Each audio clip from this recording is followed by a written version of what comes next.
Welcome back to Far From Perfect, everyone. We are back with Coach Leanne Lang, and it's been a while since we chatted, even though I still want us to talk about like the analogy of our money and nutrition and training and how that all goes in. So stay tuned for that because the parallels are like innumerable.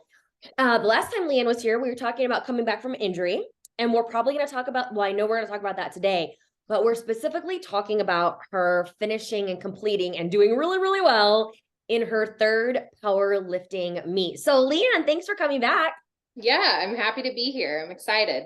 Me too. So you guys, I don't want to dive too much into Leanne and I's background because we've already covered that and you probably know Leanne, but you probably don't know what powerlifting is. Like there are people who are going to the gym that actually have a purpose. Like they have a goal besides just like looking a certain way. And to me, that's what powerlifting is. So can you describe, Leanne, what powerlifting is? Yeah, for sure. So, I had no idea what powerlifting was either. I was getting serious about working out in the gym. I was working with a trainer. And he said to me one day, like, you're really strong and you're really pretty disciplined when it comes to the program. Have you thought about powerlifting? And it was a sport that my trainer had done through college. He'd done it in his kind of early 20s. And he was like, have you heard of this sport? And I had no idea, absolutely no idea what it was. But I was like, what do you, he started showing me videos. So powerlifting, it's different than what you may kind of envision like in a CrossFit sport or an Olympic weightlifting sport. It is kind of your primary compound lift movements. And so usually a powerlifting meet is set up in the way that you do squat, bench, and deadlift.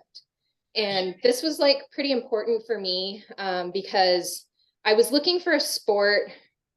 Well, I wasn't looking for a sport to begin with, but I was interested in this sport because of the low impact aspects of it. So, I had done high intensity interval training before. I had done a lot of jumping around, and those things are great and they have a place in a training program. But this was really interesting to me because you get to work on kind of strength building without a lot of impact on joints, knees. Sure, it has its impacts on the body, which I'll touch on. But it was interesting to me, and something I want to kind of point out about powerlifting. It's pretty predominantly men in that sport right now. So, again, it's your squat, bench, and deadlift. That's really what it is. I have been participating in an association called USA Powerlifting, USAPL. And they have meets across the country throughout the calendar year. The Colorado Association has gotten more popular in the last couple of years. And I have been competing the last several years in the women's raw open competitions. So this is a non-equipped category. I just squat, bench, and deadlift. You aren't allowed to have like performance enhancing equipment. So you can do knee sleeves, but not knee wraps. You don't use wrist wraps. Like there's various, things that you can or cannot compete with. It is a drug tested association and category that I compete in. And, it takes a lot of prep. So you can't just compete every weekend in a powerlifting competition. It really requires a lot of planning and timing. So that's kind of what the sport looks like. Like I said, it's really male dominant right now, but just since I've been participating in 2018 to now, I've seen a lot more women gaining interest in the sport. Yeah, what I love about it is the fact that it's not subjective at all. It is objective. It's like, that's why I loved swimming. It's not like ice skating or gymnastics where someone says you got a 10, someone says you got an 8. You either lift it a certain weight or you don't. And so there is clear cut yes, no's. And I think that's really powerful for women. I don't know, you just know where you stand in this sport. And then also Totally. seeing these women who are so strong, like you think you're strong. I mean, this is what I said to myself when I was watching. It's like, you think you're strong, Kylie? You're not. You are not strong. Yep. And In it's comparison. interesting too, because in this association particularly, it's a mix of amateur athletes and people that are really taking it seriously, you know, national qualifying athletes, college athletes. Like there's, you know, people that are really serious about it and people that are serious about it, but aren't doing it full time. Yeah. So I really enjoy that. As a participant in the meet, I remember like, especially that first one I came into, it was eyes wide open, like, oh my gosh, these women are so strong. These women are so cool. Like you're kind of backstage behind the curtain and you're meeting these people that they're so strong. It's amazing. So just the exposure to both, you know, amateur athletes or people that are doing their very first powerlifting meets to people that have been kind of focused on this for many years. Well, and back to the subjective and objective thing, you know, through our coaching, we're constantly trying to get women away from only focusing on how they look. And this sport really helps you do that. It has zero to do with how you look. The judges do not care how you look. You don't care. I mean, of course you care, but that's not the point of this sport. This is how much can you lift? And I feel like we need that as women. We need to know that it's not just about the way that we look. Yep. And I went many years with like, here's what I want to weigh. You know, I'm going to lose weight. I need to be this number. I need to be this size. It is refreshing to go from those numbers to, okay, like here's how much I'm lifting and what can I do with that? There is a weight aspect. I do want to be clear. A weight aspect to the sport. You need to know what you weigh the day you're going to lift because they want to put you in the correct brackets with other lifters that weigh around the same as you, because somebody who is a small person versus somebody who is a big person, they're going to be lifting on a different level, just given kind of how physics in the body works. So there's an element there, and I'll touch a little bit on what that does with mindset and things like that. But it's not about how you look here. It's how much can you lift? How strong are you? Here's the numbers. Here's the rules. You have to follow these commands. It just feels nice to be focused on something different other than weight loss, waist measurement, size of clothing. Like, sure, those things pop into my mind, but that's not what this sport is. And then being surrounded by people who are also in the same boat to where those things just aren't even part of the normal conversation. And that's why community is so important. And that's why Leanne and I are so passionate about our VIP community, because, you know, we're in this place where we are focused on eating enough. We are focused on not dieting all the time. We are focused on lifting heavy, when in the real life, you know, Amber might have her sister saying that she's starting this new diet every single month. I might have my neighbor saying that she's starting this new diet every month or complaining about how her jeans don't fit. But when you're surrounded by people who are talking about this, like how strong they are, and they're focused on how much they're going to pull and what's your PR for this, it's just a different conversation. It's a different conversation. And it's nice to switch up the conversation a little bit because we get burned out on the other conversation sometimes. So well, how did your injuries play into this round? If you guys don't know, Leanne has had surgery on both of her knees. Yep. 2019 and 2021. I did one in 19 and one in 21. Yep. Did that factor into your training at all this go around?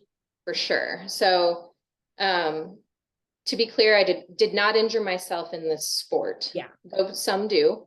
That does happen. And I did have some of that. But so I did my first meet in 2018. I was in great shape, feeling good. Very first meet. I went in just to get exposure.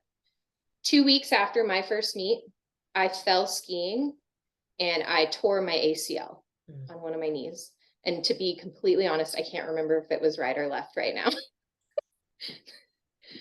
Okay. I think a lot going on, everyone. I think it was left. It doesn't matter because I'm back from it. But so I had that torn ACL in 19. Okay. So I had that surgery. It's a 6 month of grueling PT and recovery, but it's really a year until you're not thinking about it every day anymore. And arguably you're still thinking about it. Yeah. Then I skied again for my other ACL in 21. And same thing, 6 months to a year. You know, you're thinking about it daily. The rehab for ACL surgery is nothing like I expected in my 30s. You hear a lot of people have had the surgery. You just don't know until you're in it. It's a long process. So then I had that surgery, and in August of 22, I did another powerlifting competition, and my knees played a really big role in that because it felt like kind of my comeback. 2 knees later, I'm lifting incredible amount of weight. I did actually have an injury leading up to that meet. So my second meet, I was about 4 weeks out, and I was deadlifting heavy, but not heavy peak. And I felt a slip in my back that was really scary. One of those take your breath away. What just happened? Did I slip something in my spine? Like, is there a disc? What is happening? And it was really, really scary. And I went and got it checked out, and it was my SI joint, which was a relief in some ways. If you get on top of it, you can rehab it pretty quickly. Went to PT, was doing body work every couple of weeks, but I was really struggling into that second meet from a sports psychology standpoint. Every time I'd touch the bar and get ready to lift, I was scared. There was this element of fear. And it was really interesting because I had some of that fear pop in after the knee surgeries and getting ready and lifting again for the first time. But there was just this element of fear like no other, like, am I going to mess up something? And it was my SI joint. So it was primarily on my left side, from kind of like my knee to my glute to my lower back. So it was, like I said, it was scary. I had just done like 2 years of knee rehab, and the last thing I wanted was like a surgery, another rehab. And keep in mind, I had mentioned like I was in great shape on that first meet. The reality after you are rehabbing injuries like that is your body is going to change. Okay, so to somebody who doesn't know a lot about my experience or is just kind of looking, outsider looking in, and I'm going to put it pretty bluntly, I gained a lot of weight. Okay. I was gaining weight. I was rehabbing a knee. I was focused on healing. I was not focused on fat loss. I was focused on making my knees bend again and getting back to the sport, getting back to work, getting back to my daily. So when I say an outsider looking in sees, okay, Leanne's putting weight back on, that's really interesting. And by the way, I had a weight loss journey before. Yeah. Years before. Outsider looking in, what's going on with Leanne? Like, hello, I'm like healing, I'm doing all these things. It was not a priority of mine. I do want to be clear, while I was adding back some weight to my body comp, in general, feeling really good because I am focused on healing, getting back to my sport, all these other things that I really wanted to be doing. So I just want to be clear, like, your experience is going to be your experience. Someone else might see something differently, but what is your experience in all of this? Like, it's a years-long story for me. And right? Honestly, more than that, 3 years. It is. I mean, and not including your weight loss journey prior. Right. It's a years-long experience, and it's really about my experience, not. And sometimes that experience did feel a little bit low to me because I felt really good before as well. But I was just in a place where I had to focus on healing for a long time. Well, and I think, people come to us all the time. We'll have gals in the group. They're like, I have to have surgery. What should I do with my macros? I can't do anything. Healing itself is a goal. It's just like, so you had 2 goals, healing and returning to sport. So that's going to require nutrients. Nutrients are food. Yep. Healing, breast augmentation. Like, you need to eat when you come back from your mommy makeover, from whatever. You don't slash calories because you're not working out. You need to fuel your body so your body can recover. Correct. I love that you brought that up. And when you start to train for an event, like I then decided to do, I want to do this powerlifting meet. I want to come back from these knee injuries. You really have to focus on fueling your body. Since I've started doing this sport, I can't be in fat loss all the time. No. I will not perform as an athlete in this sport if I am doing that. Yeah, that is not part of the equation. It's not part of the equation. It is actually frowned upon in the equation. I want in certain times of the year to feel good and be comfortable in my skin and maybe lean up in certain areas, but I'm not going to be training for a powerlifting meet at the same time. Yeah. And, oftentimes, and Kylie, I know you've had this experience, you talk to clients and they're like, okay, well, what's your goal? And it's like, well, I really want to get stronger and build muscle, but I need to lose 15 pounds. And it's like, I know it feels so basic, but you've really got to figure out what your priority is and does it align with your values? So is it going to happen? So if your social life and going out with your friends and your family is a very high priority for you, you're not going to be in a strict fat loss at that time, right? You can make it work and put it in, make it a reasonable fat loss period where you can balance it out with those activities. But if you're going to be doing a lot of that, or you're going to be training for an event or you have to prioritize your goal. And I'm going to say, pick one. Yeah. Pick one goal. So it became my goal to kind of come back and lift again and get in another one of those competitions. I had a really great experience in the first one. I was pretty low, bottom of the totem pole, performance wise, but I had a ball doing it. So I really wanted to get back to it. So I came back, but I had that SI joint issue. I didn't lift optimally in my second meet either.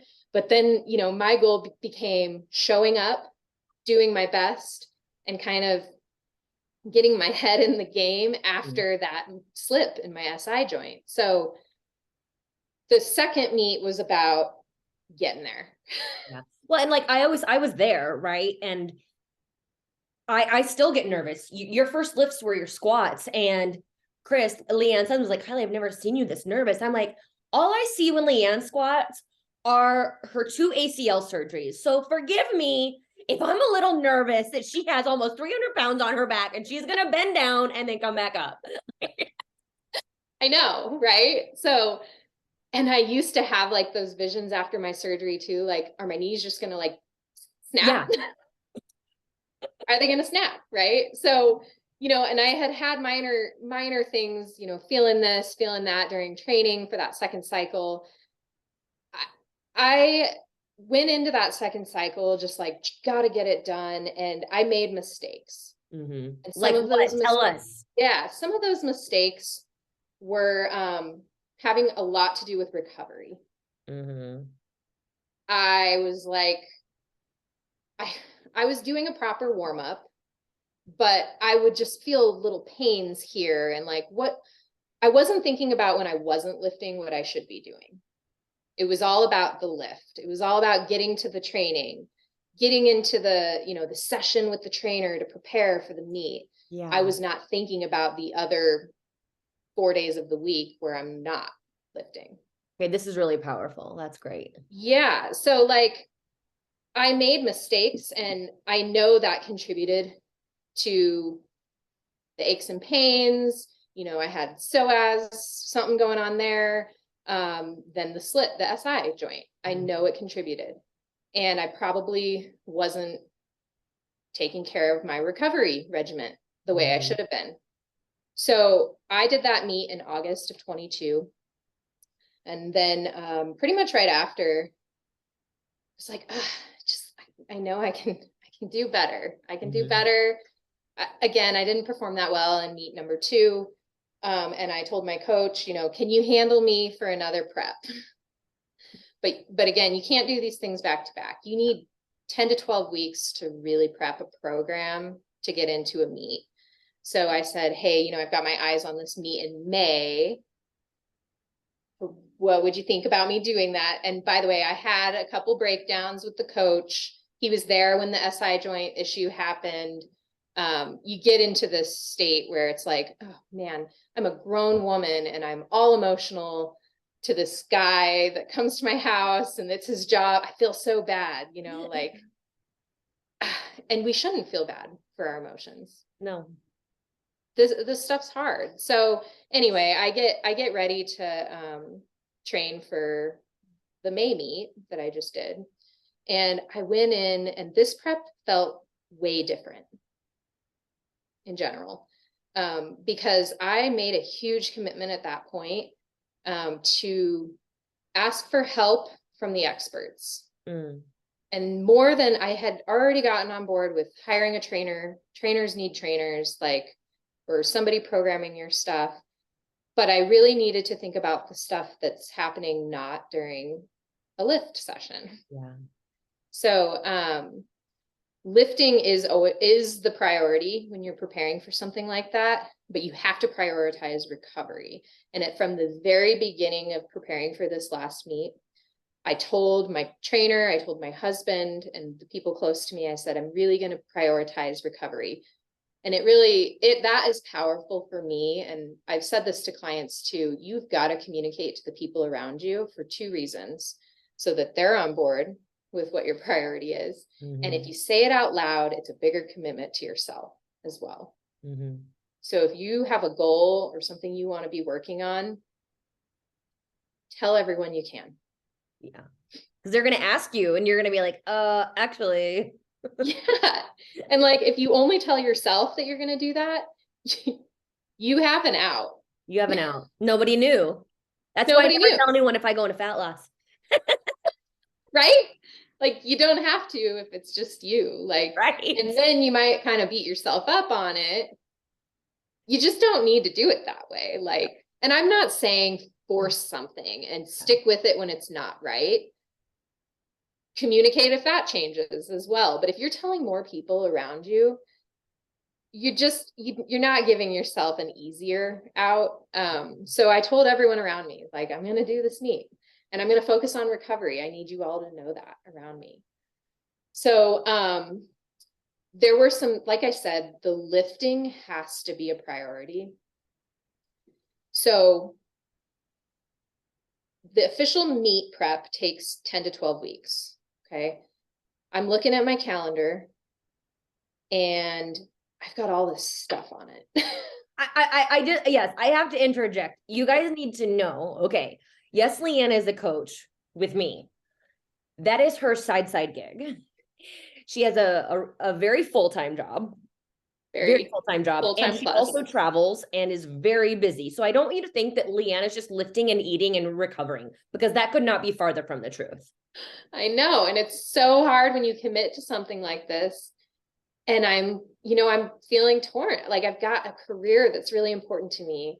I'm married to a wonderful man, and that is really important to me.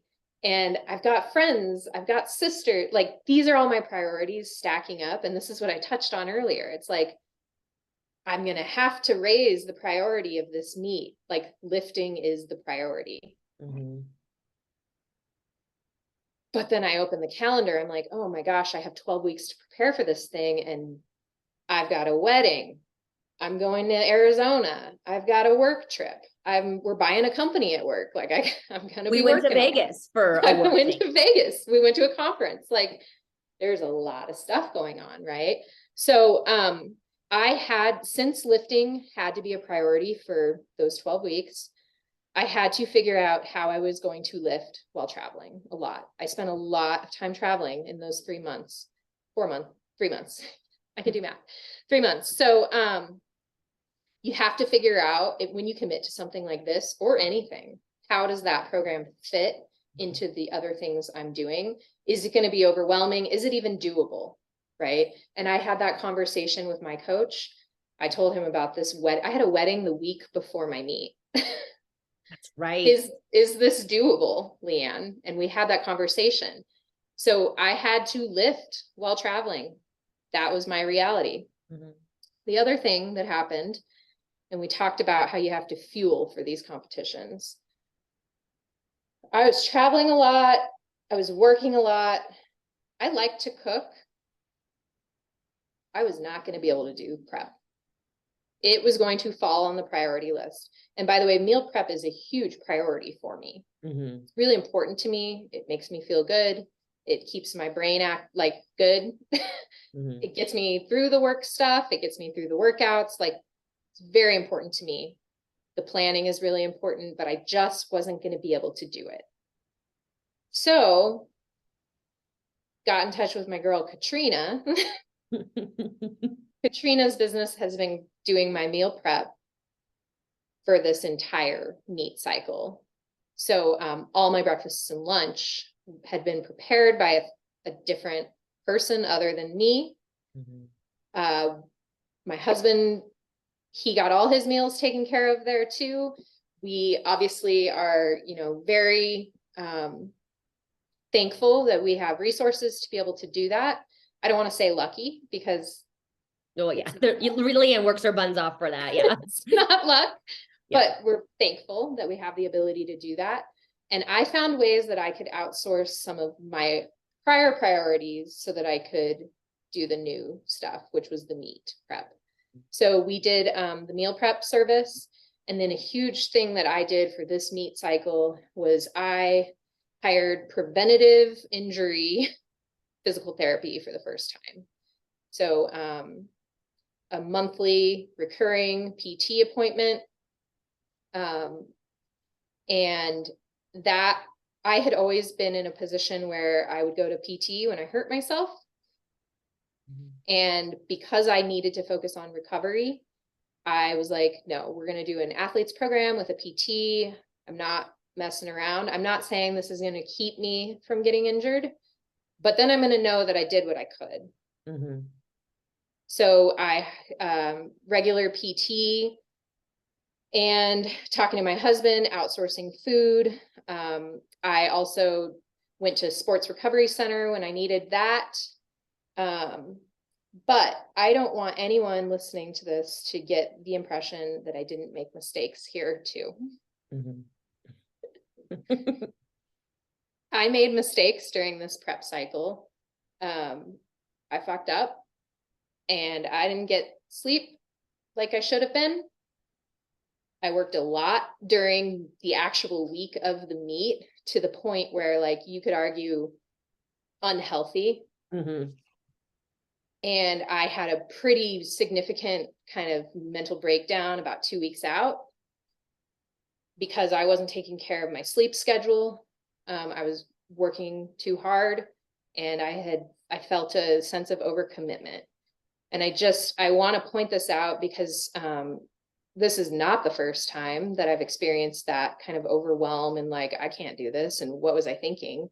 And I also want to point this out because I'm sure some people who might be listening to this have had that experience where you're like, this is so dumb. Why am I so stupid to overcommit like this? And I want to point out too, you don't have to be training for a powerlifting meet or a triathlon or something to experience what Leanne is talking about. We hear this every week in our group. Yeah. And so don't feel like this is your life. If you are a high performing person, this is your life right now. Yeah. This is your life. It's normal. You're not alone. I'm not to say that I know how you feel, but yeah, I had some big mistakes here at the very end of this meet cycle.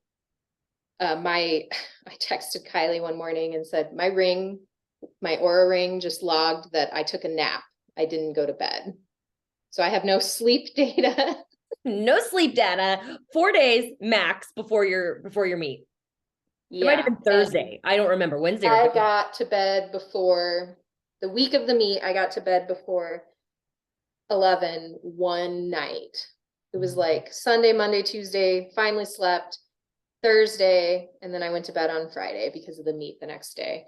I got pulled into a project at work that was not really, it's never a good time. I'm getting this gut squeeze right now, just even thinking about what that week felt like for me. And the prior week to that, I had a mindset breakdown. So this, I was so excited about this meet. Everything's good, feeling really good. My lifts are getting stronger. Debatedly, I actually peaked squat a little bit early in the program, and my squat started to feel really bad. I was so sick of squatting. Some of this process doesn't feel good. And I want to be clear about that. It is not sunshine, rainbow, and butterflies in preparing for an athletic event like a powerlifting meet.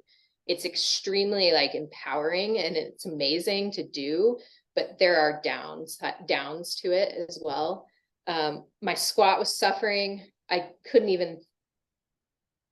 We skipped squat on a pretty important day of the prep because just bending my hips, my knee, like nothing hurt, but it was just like horrible. And I cried tears and tears and tears to the trainer. We cut the session short. Like it was bad. I freaked out, had a knee-jerk reaction, and texted the coach that morning and said, I need to lose 20 pounds right now. Because I got on the scale. I regularly get on the scale and I collect the information and data, and it's not something I typically look into too much or let it bug me too much. But that day I got on the scale. It was a bigger number than I had seen in a very long time. And I freaked out. I texted my coach. I said, I understand that this meet is in less than 2 weeks, but I need to lose 20 pounds as soon as it's over. This is real life. This is real life. Yes. It was that. I texted Kylie too. I'm like, this is happening to me right now. And, my weight is really bugging me right now. And just the sight of food, the sight of a barbell, like I am not okay right now. Well, and that's part of it. And my trainer said to me, okay, and he's really good. And he works with a lot of women around my age. And he's great. It's like, okay, well, what would you say to a client? Like, you are the client. And I don't want you to think like you shouldn't have this reaction, but what would you say to a client here? I'm like, well, it's definitely a knee-jerk thing. It's not about losing 20 pounds as soon as this is over. It's about, this is really hard right now. And this is an experience that you're having right now. And this is how you're feeling right now. What can we do, right? What's today look like instead? Okay, today looks like I'm getting ready for this meet and I'm going to be lifting today, and I'm going to eat well and I'm going to fuel my body. And that's what today looks like. I caught myself really looking ahead of after the meet on that day, and it was really messing with me. It went back to, I need to have one single goal. That goal right now is to get to that meet, perform the best I can, and feel the best that I can doing that. So, and it's the lack of sleep. It's not that it played into this, right? We are not ourselves. We cannot rationally think when we're short on sleep. So unfortunately for Leanne, it was almost like this perfect storm. She's exhausted from training. She's exhausted from work. She didn't get any sleep. And it's like everything came to a head that day. It did. It came crashing down. I was really concerned I was going to hurt myself lifting because I was so sleep deprived at that point. That week of the meet, I was getting less than half of the amount of sleep I should be in a night. It was hurting bad. And I felt like I was really having to compartmentalize how I was feeling there. And then logging on to the camera for work and sitting on the phone with someone for multiple hours, working on this project I'd been pulled into. And I would just I felt really bad internally, but I did not have the ability to kind of sort through that for myself. And I got really, really nervous about this meet coming up because of how that was feeling for me. You know, and again, it's like, it's just like you guys. Leanne has a very intense, demanding job. And Yeah. so life doesn't stop just because you decide to train for a powerlifting meet or physique competition or a triathlon. You still have to be an adult and do all your roles. Yep. Unfortunately, or fortunately, I don't know, it's just life. It's just life. And that's going to be the reality. So I got through that week and I got good sleep the night before, even though I really should have been doing that all week. And I got hyped and kind of, then it became day of, and it was like, this is why I did this. Like, I'm really excited about this. Like, I know it was the right decision for me.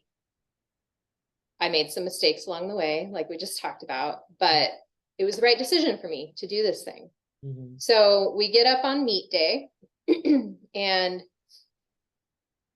I want to touch on just the culture of the sport a little bit and what that day looks like. So this particular meet that I did this time was actually hosted, a big event was hosted by NPC. So it was called the Branch Warren Classic. And it was unlike any other of the other two meets that I had done. This was like an expo, if you will. So there was a strongman competition, a USA powerlifting competition, the one I was doing, and there was a physique and bodybuilding NPC event. So you walked in, I had weigh-ins start at 6 a.m. So I had to get there at 6 a.m. Feeling good. I am a little bit dehydrated and hungry because I have a weigh-in and I'm right at the top of kind of my weight class. So it was like, I'll eat after weigh-in, not a big deal. You know, it was a little bit like, okay, I'm cutting it a little close, but it's fine. It's fine. It's not a big deal, even if I don't, you know.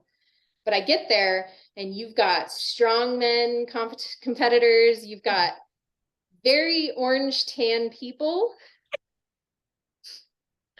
The women's bathroom is like, it's a scene, right? It's a scene of people putting on singlets for powerlifting and women putting on bikinis, like sparkly bikinis. And Kylie, I know you have some experience in this type of event as well.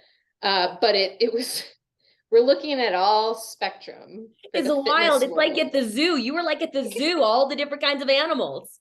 Yeah. And we also, like, the USA powerlifting competition was like on another side of the kind of arena area, but they had like an opening in the gate between the events. And like, we had full view of the stage where these women are competing for physique and bikini bodybuilding and all of the things. So it's just like a scene, right? But we get there before events even start for weigh-in. And there are 6 others on kind of our team per se. Like, we all have the same trainer. We were all competing together. So we're all kind of hyping each other up. You know, we got weigh-ins, not a big deal. Doesn't matter what you weigh in this. They just need to know. So they put you in the right class or whatever. I missed weigh-in by 0.25 kilograms. Oh. So it's like, it's pretty small. It's like half a pound or something. And I was, when I get nervous or I haven't had coffee and I haven't had food, I can't go to the bathroom. So I'm like, gosh, like, I know I would make it if I could just like make that happen, right? So I weigh in and miss weight. And I said to the person who's taking weight, you know, when can I re-weigh in? I probably just need to go to the bathroom, to be honest. And like, it's not a big deal, but it'd be nice to be in the other weight class. She's like, sure. Like, you just have to weigh in before 7:30. Come back.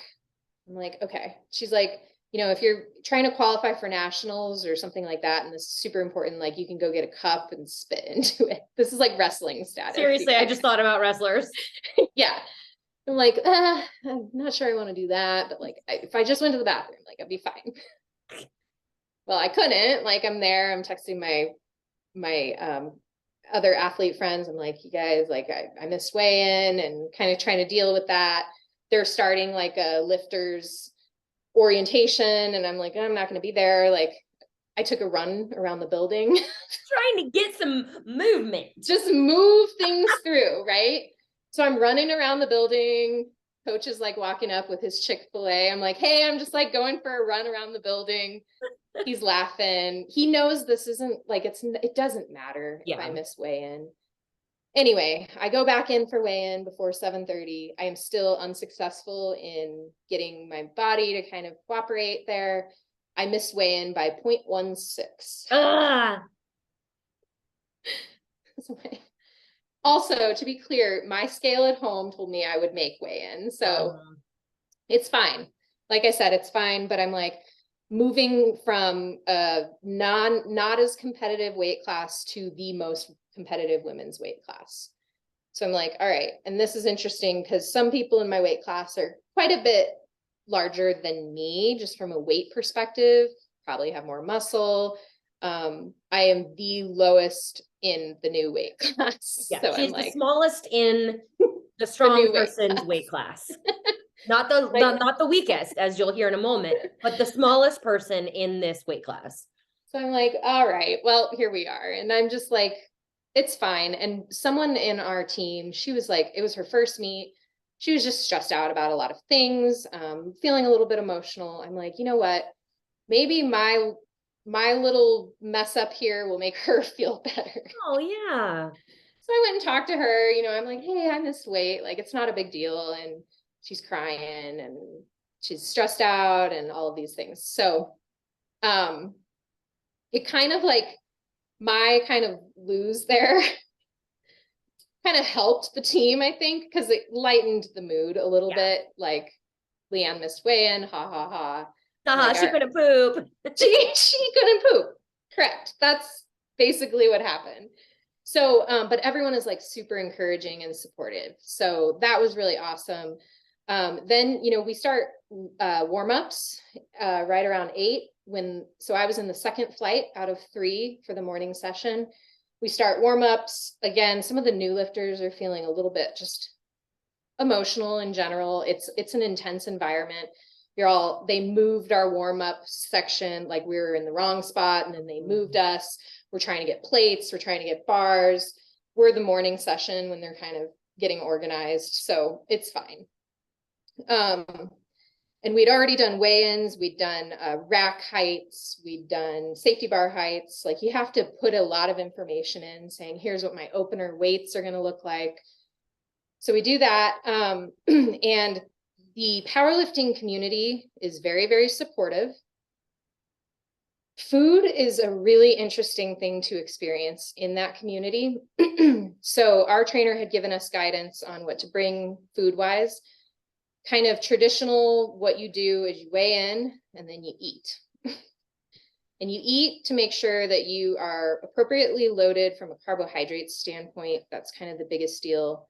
Make sure your blood sugar is leveled out a little bit, but you need to like eat in general. So we were instructed to bring, you know, a protein for after weigh-in, but then some dense carbs essentially.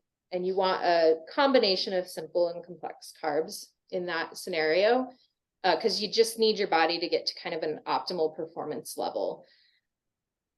The culture is interesting because you start eating and then you start to see what people are eating around you. It's a lot of candy. It's a lot of sugar. It's a lot of sugary drinks. It's a lot of all these things that you might not traditionally think of as like good foods. It's borderline binge behavior, and it feels a little bit awkward in general. My first meet, right after weigh-in, I sat next to a guy who ate a dozen Costco muffins. He ate a dozen? He ate a dozen. Like those fat ones? Big Costco muffins. Like they look like Otis Spunkmeyer muffins. Correct. He ate 12 of them. Wow. Because he wanted to add weight back, get carbs up, all these things. So this is the part that feels awkward to me. Just the eating, people are looking at what you're eating. There's a lot of candy, you know, it's 8 a.m, you're eating candy. It's just kind of, that's the part that I don't necessarily like as much, but there is a performance aspect that you have to think about. So, but I'm a little bit sensitive personally to just binge eating behaviors, because it's something that I've experienced in a pattern behavior in several years ago, but very real for me. So that part is really difficult, and you've got to stay focused and in the game, but you're going to see that. So I'm also in this point, I'm headphones on because I need to start getting focused because there's a lot going on around me. And this is just like a good reminder, like you're always going to be distracted by what other people are doing, comparing yourself to other people. And when you're in a competition setting like that, it's very real. I even found myself like comparing myself to one of the bikini girls getting ready, you know, like it's just real. And I want to be fully transparent on that. So you go, you eat a bunch, you eat sugar. I didn't really load up too much on the candy. My husband bought me a muffin at the coffee shop. He's like, do you need anything? I'm like, I need like a bread or something. I had dried fruit. I brought a whole meal, which actually it's hard when you're nervous going into something. It's kind of hard to eat, honestly, but you know that you need to fuel to get ready for the event. So we get in and,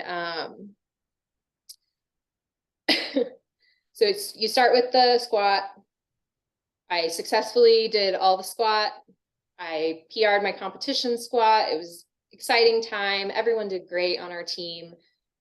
We've got one girl breaking down in tears, crying again after that. She's just an emotional person, but I think she was just nervous and scared and wanted to perform her best, really hard on herself. I've been there. We've all been there. So, you know, talking to her between events. Then we do our bench. I failed a bench for a technical call because I jumped a start. So the judging thing, you've got judges on both sides. You've got a judge at the front. They're making sure that you do full depth or full range. They're making sure you start at the right time. There's commands involved. But we get through that. We get to deadlift. I'm set to PR my deadlift, which is really exciting. Successfully did all the deadlift as well. And the event is exciting, right? People are cheering you on. I want to touch really quickly on one thing that did happen in this meet that I think is really important. There was an announcer. An announcer at this meet who I honestly don't think he knew he was doing it, but I touched on the male dominance aspect of this sport. He was he's been very involved in the powerlifting community. He competed, I believe. People know him. He's got a reputation. He was very vocal during this meet, during the women lifters, particularly in kind of a negative context in general. Very condescending, just condescending. as an observer. Yeah. He made a comment after one of my lifts, like, oh, she went too light. Like, it was a great lift, but he was digging at my coach for not selecting the correct weight that I should have lifted. He called out a girl for miscalculating her weight on a bench. And she said something to him like, I've lifted that before. And that was intentional, but he like called her out for thinking she had miscalculated it. We had a lifter who was kind of mad at herself that she got a technical call just because she knew that she could not get the technical call if she had just thought about it a little bit more. And he thought she was questioning the call. And so he was just like kind of all over the lifters on what his opinion was.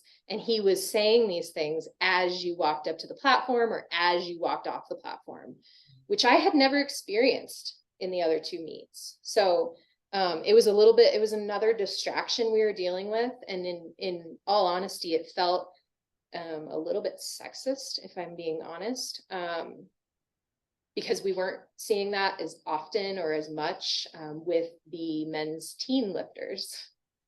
So it was kind of like this underlying tone that we were all, and even those outside of the group that I was lifting with had the same experience happening for them. Like, what is this guy doing? Right? Like, why is he saying these things? Why is it even a thing? Like, he's supposed to be announcing the lifter, maybe a couple comments if they had, you could put notes in about, is this a PR for you? Blah, blah, blah.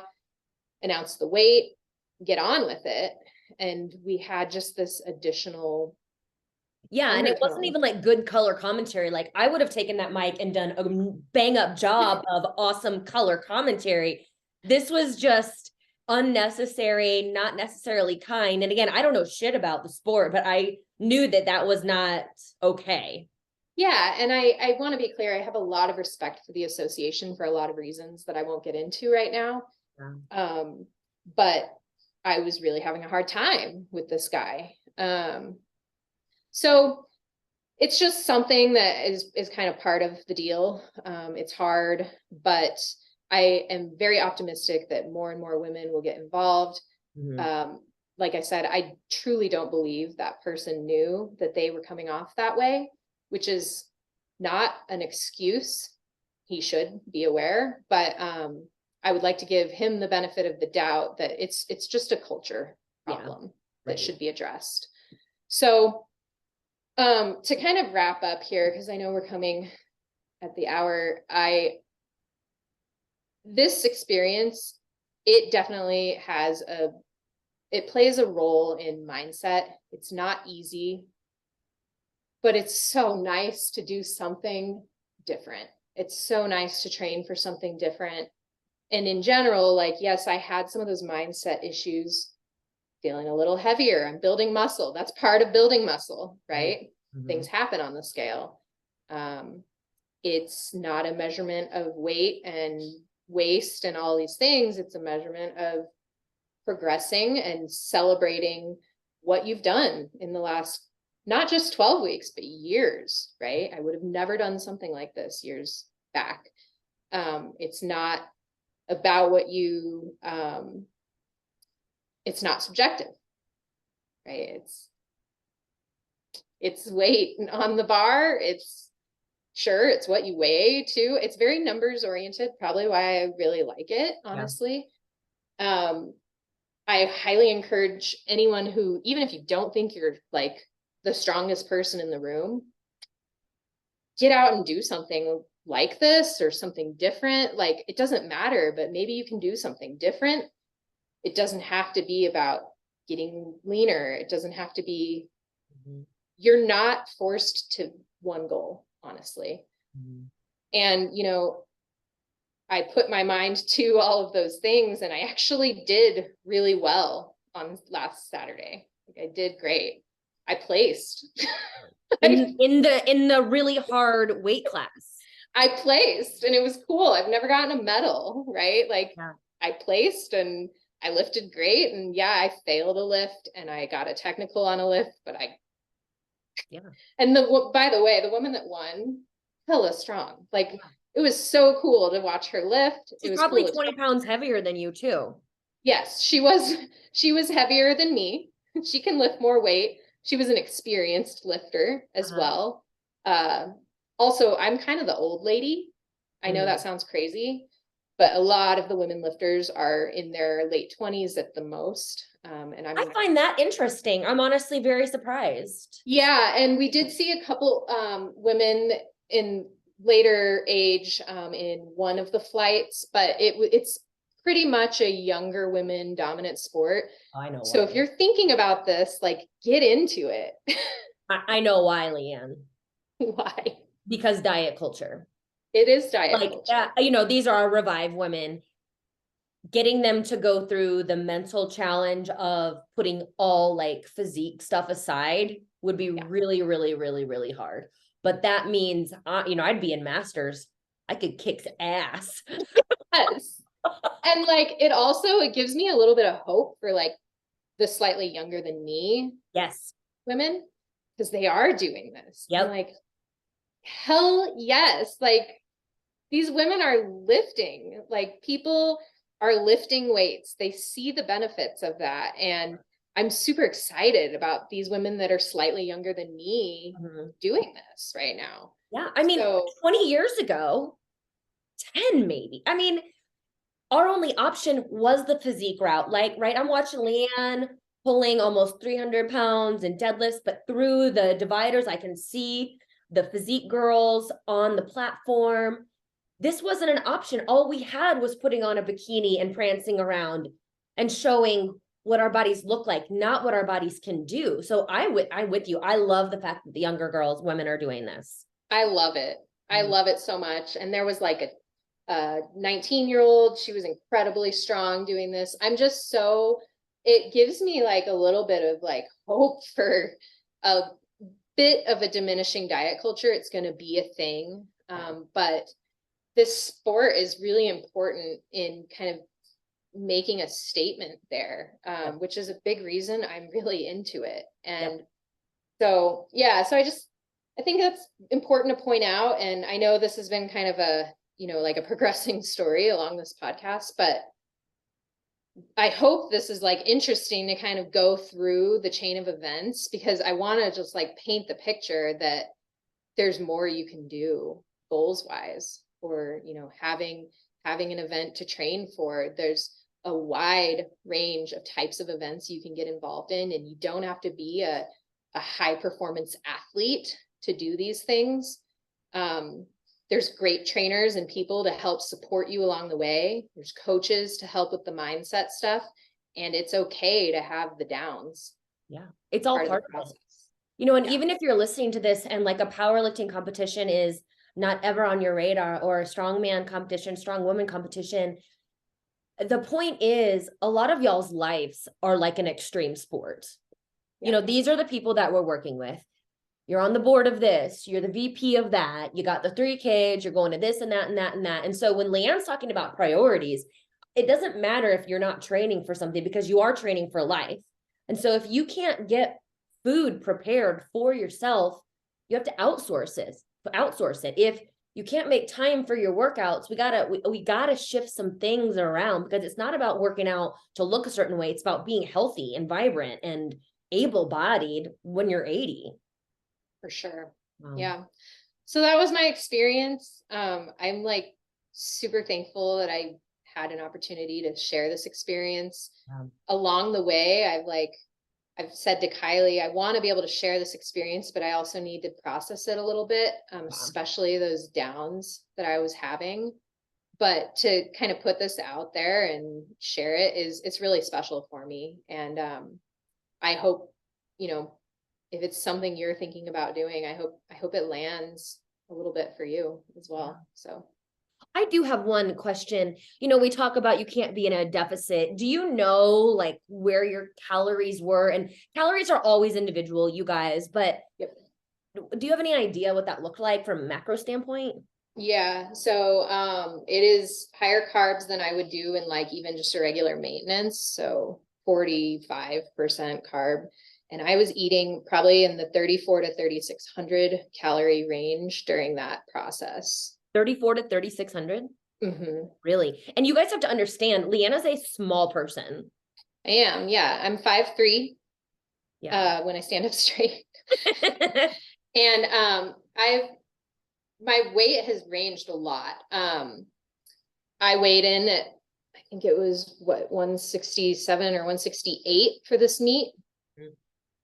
I've been as low as 130. I'm full transparency. I've been as low as 136-ish. I've been as high as 210. I never would say you want to swing your weight in a short period of time. I haven't done that. It's been very gradual up or very gradual down. Big weight range, right? And I have to and also if I don't pay attention and I just, throw it out to the wind, my lifestyle and my habits can lead to weight gain. That's just the reality for me. I have to be mindful. But during this process, it's about muscle building. I'm active, I'm lifting a lot, I'm eating a lot, right? That's kind of the reality there. So yes, I can shift that when I'm not training. I can toggle that down quite a bit. Wow. But it's also empowering to know that I have a lot to work with. 100%. Well, and I wanted to ask you about that too, because for those clients who do come to us and do say, yeah, I want to build muscle and I want to lose weight, I truly don't think, unless you've worked with us, you don't know what it actually takes to build muscle. You have to be in, I mean, yes, you can build some muscle in maintenance, but if you want to do it as efficiently as possible, if you really want to focus on strength, you have to eat for that. It takes fuel. Yep, definitely had to be in a surplus for that. And even like in something like building muscle, you can't just be maintenance. Honestly, you're gonna be up against it, to be honest. And you also have to be training a certain way. The calories in the food are super important, and I call it most important in a muscle build, other than probably sleep and recovery. Yeah. But you have to be training a certain way. So if you're really looking for body recomposition, you need to do the food piece, set that up, but then your training needs to be a certain way. So if that's not a reality for you, you're not likely to see a lot of body recomposition changes. Yeah. And I mean, honestly, that is why we follow a progressive overload training plan. Like, this is the way that you build muscle. And if you've never strength trained before, it's cool. Like, just pick up some dumbbells. Great.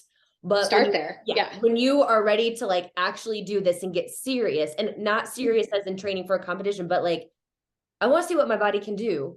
That's progressive overload. It's a commitment. Dumbbells are only going to get you so far.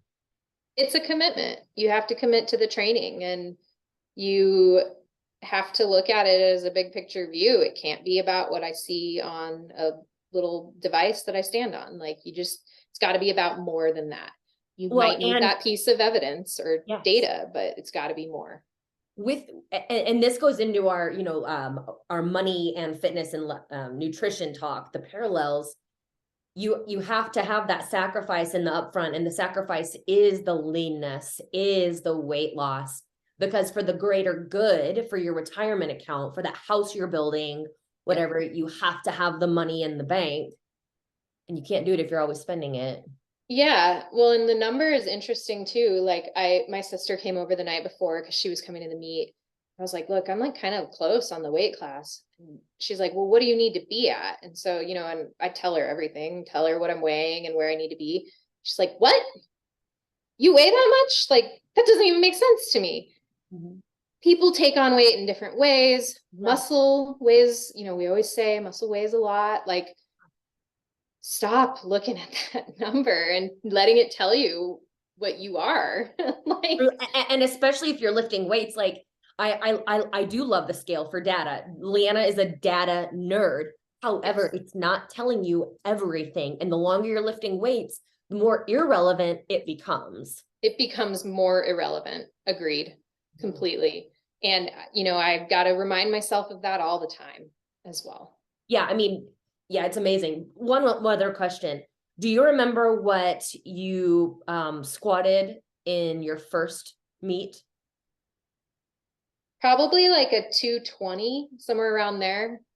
And what did you squat this meet? 253. 30 pounds in 3 years. That's wild, you guys. What about your deadlift? Because your deadlift is really what blew me away. Yeah, so my last meet, I deadlifted 235, which was, I think, higher than my first meet. And that was after that 4-week out injury. 235. And I deadlifted almost 292 pounds. 292. That is 60 more pounds. That would not happen if Leanne were eating 1,700 calories a day. Yeah, that is like progressive overload textbook. That is textbook progressive overload. Please do not expect to take your deadlift up 60 pounds in a year. Okay, that's not normal. Less than a year. Less than a year. But I know. Eat right, train right. Recover right. Most of the time, recover right. I know. Yeah. Right. So yeah, so that's what it looked like for me. Awesome. Everyone's experience feels a little different, I'm sure, but hopefully, kind of sheds light on what the sport is about and what it can do for your mind. And I feel more like an athlete Yes. than I did however many years ago. And that's a work in process, right? So, by the way, I did not grow up as an athlete. I didn't play sports. So this all like coming into my adult life and experiencing this, it's like really special for me. Absolutely. Yeah. Leanne is I mean, she's a musician. She's a skilled musician. She's That's so right. great at it.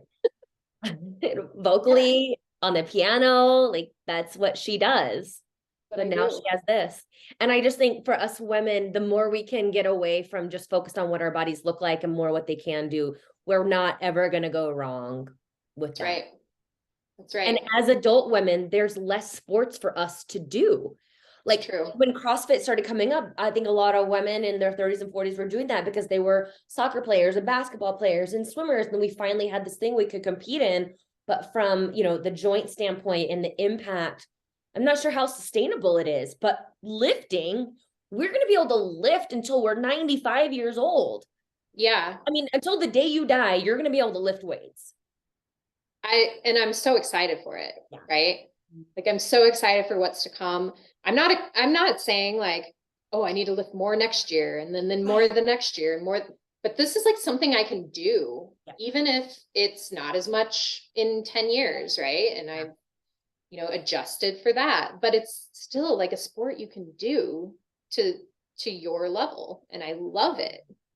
And it's only serving us. I think about that all the time because also as a female, you think, oh, am I too muscular? I have these same thoughts, right? And here's what I always tell myself, Kylie, in 5 years, 10 years, this muscle is going to be really hard to build and maintain. So bite the bullet now, build as much as you can now. And if you're Leanne's age and in your 30s, build as much as you can now because it is your insurance policy as you get into your 60s, 70s, 80s, and beyond. So true. Yeah. Oh my gosh. Well, Leanne and I could talk forever. Oh, I know you got to get back to work. Oh no, I you're off do. to Vegas. I am. I'm gonna get on a plane and I'm going to kind of celebrate the meet being over, getting through the work week. I need a day off from work. So Yeah. I'm going with friends to Vegas and I'm super excited. Oh, well, and hot off the press, I'm gonna put more work on Leanne's plate. So Leanne does have room for like one or two one-on-one clients. She's the I absolute do. best coach, you guys, absolute best. Reach out to me or her. You can send us a DM. Emily, my operations girl, is still getting it up on the website. There's been so much to update with the transition. So just send us a Yeah. DM if you want to work with Leanne because she's awesome. Yeah. I'd love to take on a couple of one-on-one clients and if you have any questions, let me know. But yeah, super excited to kind of launch that program as well. Yeah. Well, I'll have Leanne's contact info, including her cell phone and email address. I won't do that, but I will tell you where you can find Leanne so you can reach out to her. Leanne, thank you so much. Thanks for being so amazing. Thanks, Kylie. I'll talk to you soon. Have fun in Vegas. All right. Bye-bye. Bye-bye.